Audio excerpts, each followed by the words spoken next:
Yesterday, the country faced another terrible act of violence. As we move forward together as a nation, we are confronted by a familiar partisan debate.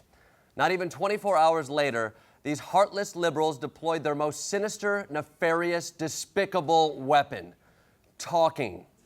This preventable carnage, this epidemic of gun violence in our country is not preordained, it is preventable. This body in 4.5 years has done absolutely nothing. Enough is enough. We have to have a conversation about how to stop gun violence in America, and we need to have that conversation right now. Now is not a great time for me. I'm in the middle of doing a TV show. Maybe we could table this for ever. But they won't let us. Everyone from the left is already coming out, opinions blazing, taking a ferocious stand on gun control. And if you're like me, a lover of the Second Amendment, you know that the period directly following a mass shooting is the most dangerous time for our guns.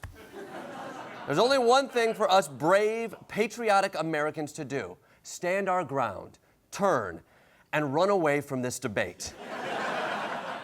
It's time we all became gun runners.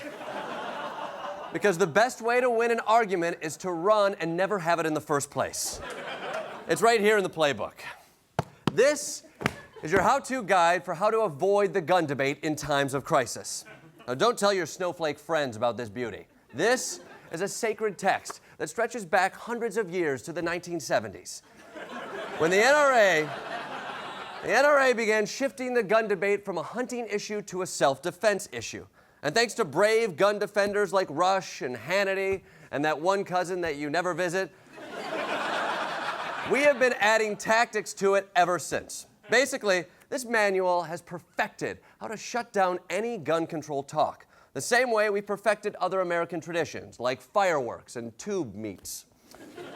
So, when you're face to face with an uncomfortable debate over guns, here are the moves you need. Number one, not the time. Everyone has heard this one because it's the first line of defense against a well-regulated dialogue. Listen. I think that we can have those policy conversations, but today is not that day. I just don't think that that's an appropriate time for this to be happening. It's just not the time to dive into the politics and try to score political points. It's premature to be discussing legislative solutions. We could have that discussion at another time. This is not the moment for that. They couldn't even wait a half a day to play politics. It's inappropriate to address issues in the moment. That's why I put sunscreen on after I'm burnt.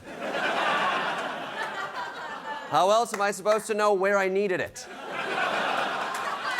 The beauty of this argument is that it's always valid. According to the failing New York Times, in the last 477 days, there have been 521 mass shootings in America, which is obviously phony math, because how can you have more shootings than there are days? If that were true, we'd be insane not to do anything about it. The point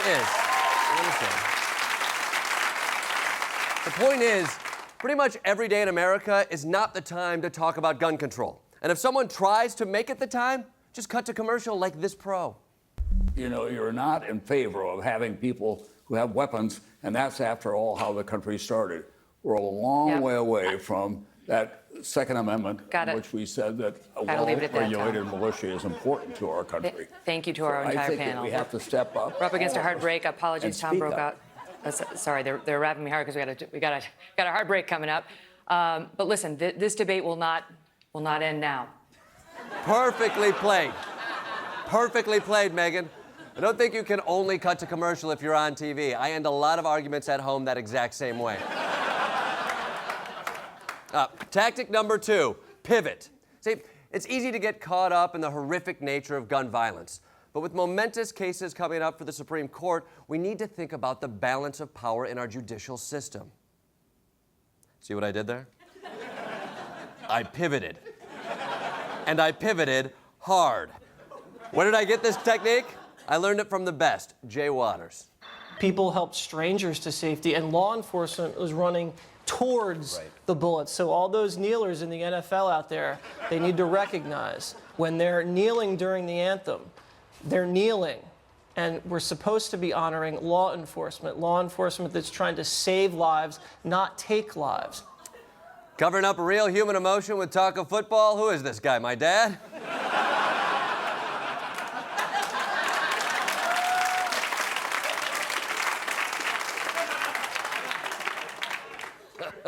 I wish. Number 3, all or nothing. People are going to propose ways to fix part of the problem, but there's no cure for all of it at once, and that's something we can take advantage of. I've always believed that bad people will get guns. Evil people will find the kind of guns that they want, because there's a huge black market out there. Retired Captain Crunch is right. Bad guys will always get guns. So why bother trying to stop them? Attempting to make any progress is a recipe for failure, which is why I ride a horse to work and don't trust penicillin. Step 4, weaponize fear. We need to equate any discussion of gun control with taking away guns completely, because that's what they're gonna do. And we can use that. Fear is a weapon, like an invisible gun, which, fingers crossed, is only a few years away. This tactic is terrifying. Lee good at driving our base. Just watch our commander-in-chief use it on the campaign trail. Hillary Clinton. So she says the solution is to ban guns. She wants to take away Americans' guns and then admit the very people who want to slaughter us. Oh, listen to that. Oh, that man plays fear like a musical genius. He's like the Kid Rock of fear. And recently, the right has found new angles on this step. This thing is jammed with brand new pages. Look at this thing. Most of them are scribbled in crayon. For example, InfoWars claims the shooting was a deep state false flag engineered by the government to take our guns. And then, all of a sudden, American voila, people are hoarding Glocks like a kid in a candy store that has a sale on Glocks. In fact, every time there is a major mass shooting, gun sales go up. After yesterday's tragedy, shares of Sturm Ruger and American outdoor brands rose more than 3% because fear sells. It's like sex, but slightly less scary. Okay. You've got all the plays, and you know the moves, so let's huddle up. Team, we've trained for this moment.